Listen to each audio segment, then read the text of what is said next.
Bonjour, chers affranchis, serviteurs et servantes de Dieu. Je vous salue au nom puissant de notre Seigneur Jésus-Christ.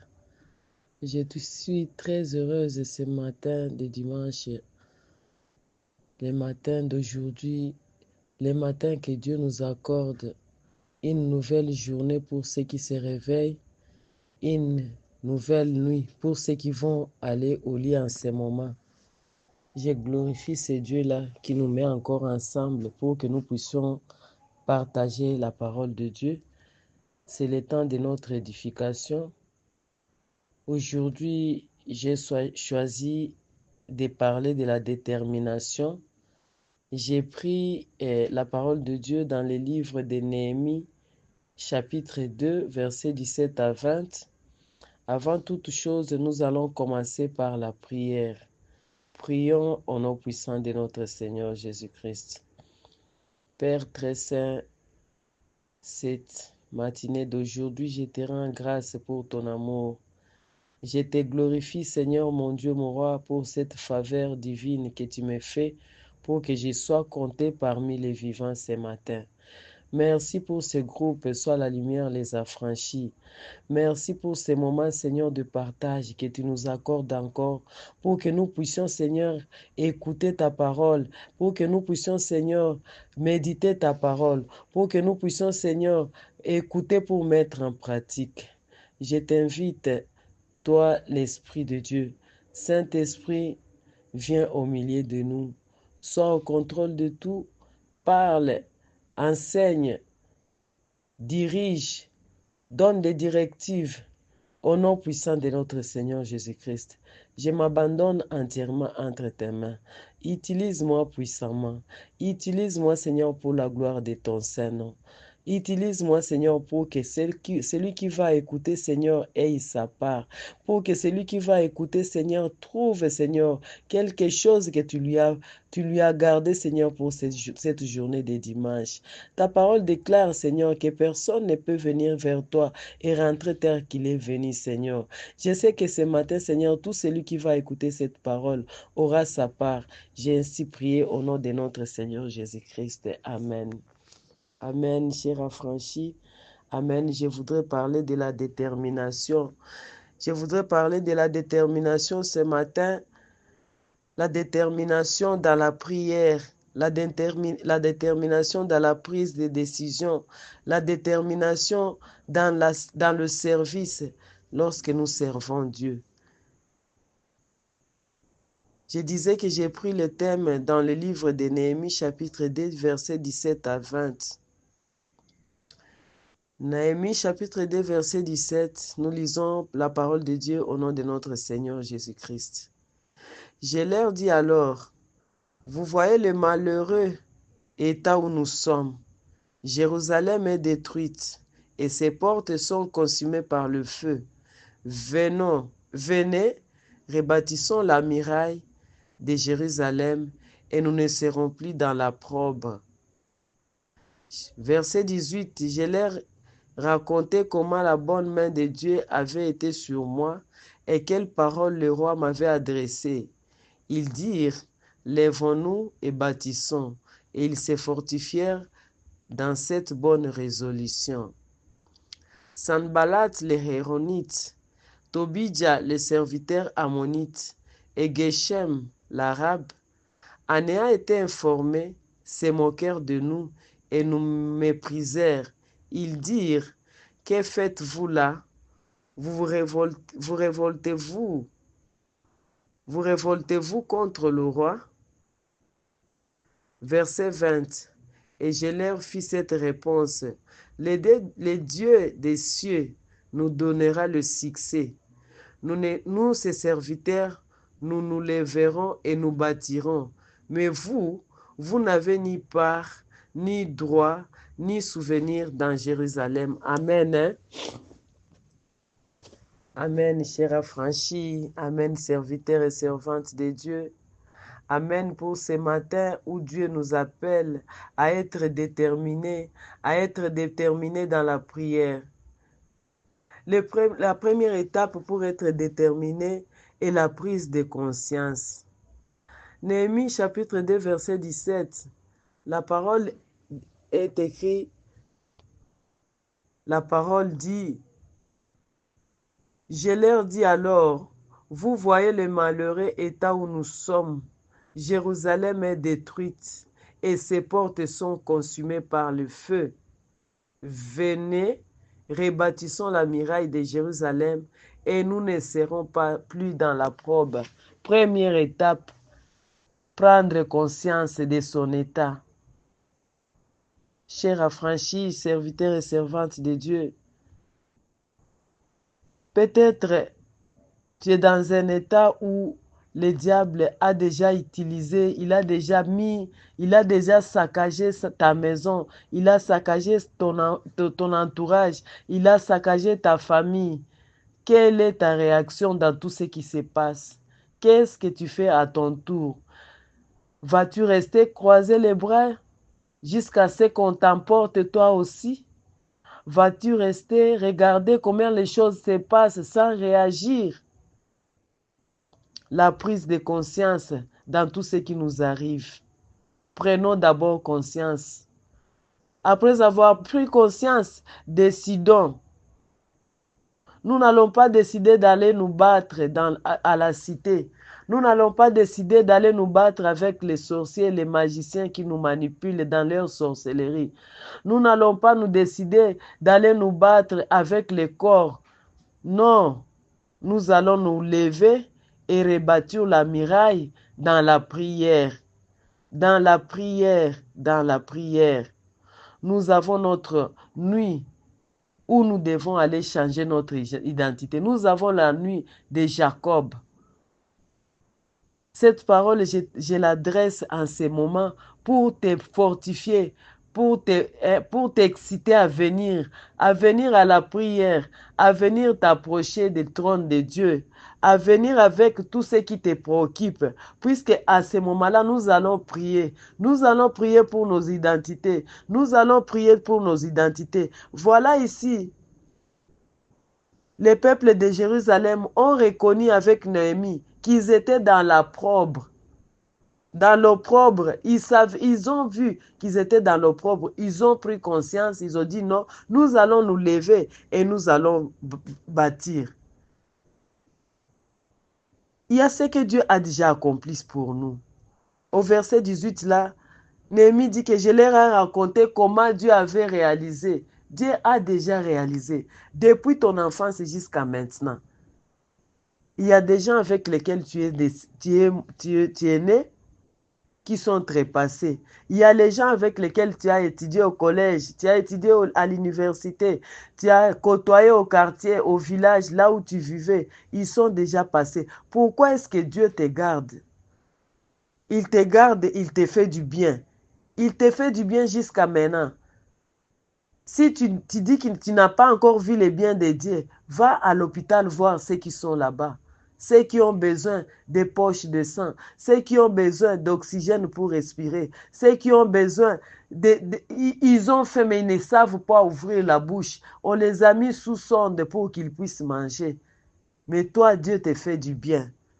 Et c'est ce bien-là que Dieu te fait qui peut t'encourager pour que tu puisses dire aux autres, fortifions-nous, lèvons-nous dans la prière pour que nous puissions rebâtir notre Jérusalem. Notre Jérusalem, c'est notre maison. Notre Jérusalem, c'est notre famille. Notre Jérusalem, c'est notre groupe. Notre Jérusalem, c'est tout ce qui est à nous. Nous devons nous mettre debout encore pour reconstruire les murailles, pour que les murailles ne soient pas abandonnées, pour que les murailles ne soient pas mises en ruine. Lorsque nous nous levons pour reconstruire, il y a des gens qui se lèvent par-ci et par-là. Regarde à côté de toi. Il y a des gens qui se demandent, depuis qu'elle a commencé à prier, qu'est-ce qu'elle nous a amené? Depuis qu'elle a commencé à monter, à descendre avec la Bible, qu'est-ce qu'elle est là? Qu'est-ce qu'elle a gagné?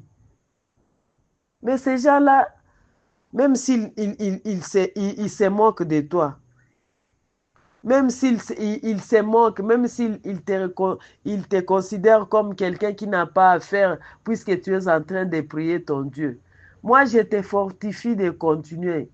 Moi, je te fortifie de continuer. J'ai toujours répété chaque jour pour dire que la prière, c'est comme la charge la charge dans un téléphone. Le téléphone est chargé. Le téléphone a l'énergie. À chaque instant, lorsqu'on va appeler, il y a l'énergie dans le téléphone. La prière, même si elle ne répond pas aujourd'hui, elle répondra demain. Nous prions pas seulement pour le moment, mais pour aussi les générations futures. Pour aussi les générations futures. Les alliances que nous sommes en train de conclure avec notre Dieu, ce n'est pas seulement pour nous, c'est pour aussi nos enfants qui viendront, c'est pour les enfants de nos enfants, c'est pour nos générations qui viendront. Demandez-vous d'abord, qu'est-ce qui se fait que certaines personnes ne connaissent pas la souffrance, même s'ils ne prient plus? Je voudrais prendre l'exemple de nos frères, les Européens, par exemple.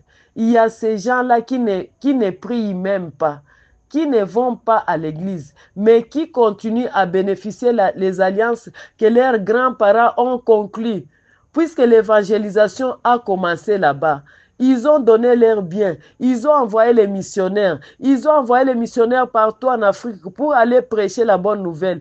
Et ces sacrifices-là, ces alliances-là qu'ils ont conclues avec Dieu, continuent à protéger leurs enfants. Même s'ils ne vont pas à l'église pour prier, ces alliances-là les protègent. C'est ainsi avec la prière.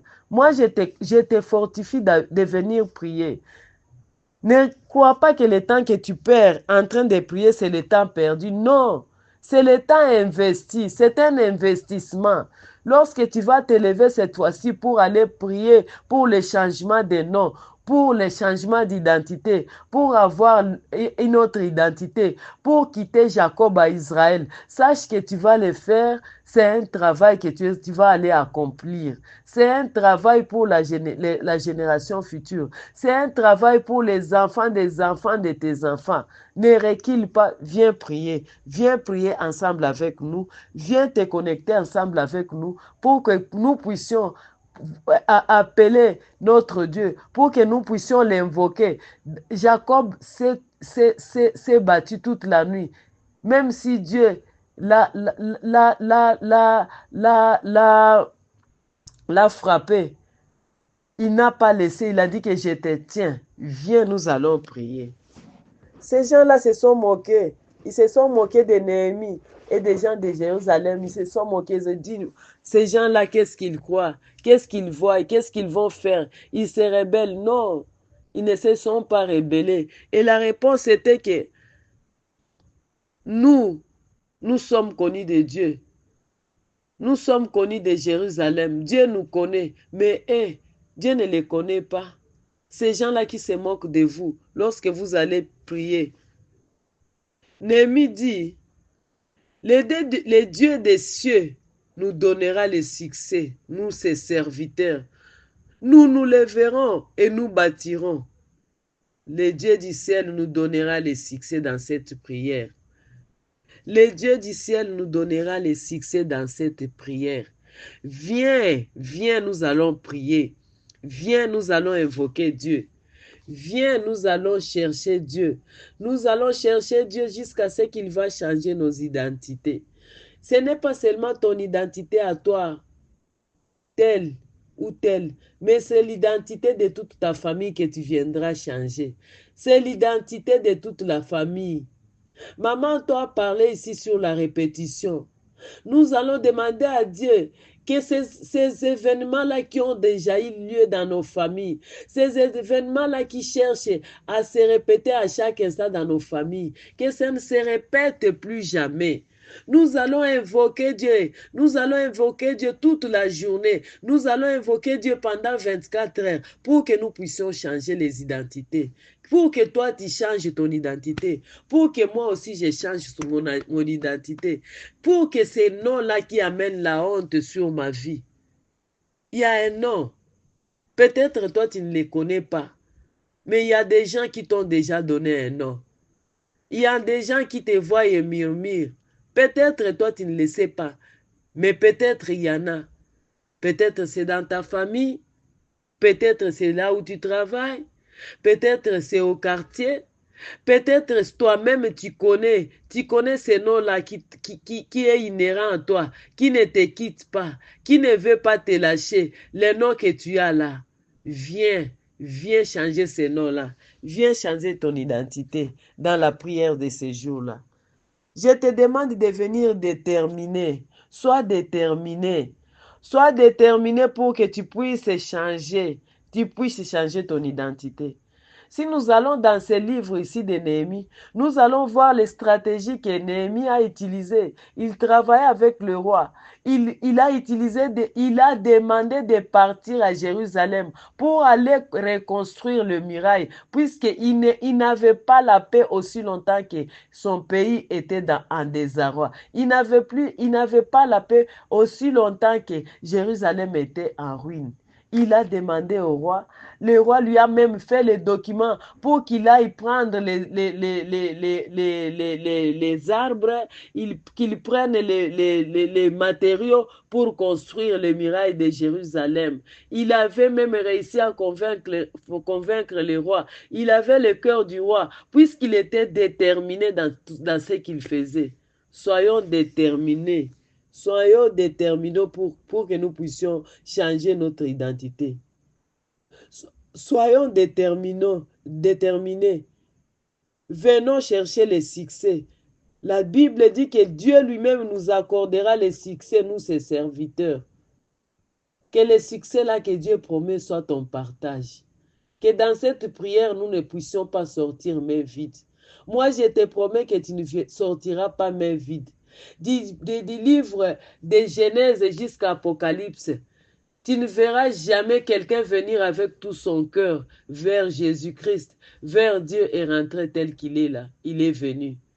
À la montagne, il y a toujours ce que Dieu pourvoit. Il pourvoit à la montagne. Il y a un bélier là-bas à la montagne. Viens, montons pour aller rencontrer Dieu, pour que Dieu puisse répondre à nos prières et supplications. Que l'Éternel te bénisse ce dimanche, qu'il te fasse du bien, qu'il tourne son regard vers toi, qu'il te bénisse dans tout ce que tu entreprendras, qu'il s'occupe de toi, qu'il s'occupe de ta maison, qu'il éloigne le mal de ta maison, qu'il éloigne le mal de ta famille, qu'il éloigne le mal de tes enfants, que sa main forte et puissante puisse te garder, te protéger, te préserver au nom puissant de notre Seigneur Jésus-Christ. Bon dimanche à tous et que le Seigneur vous bénisse.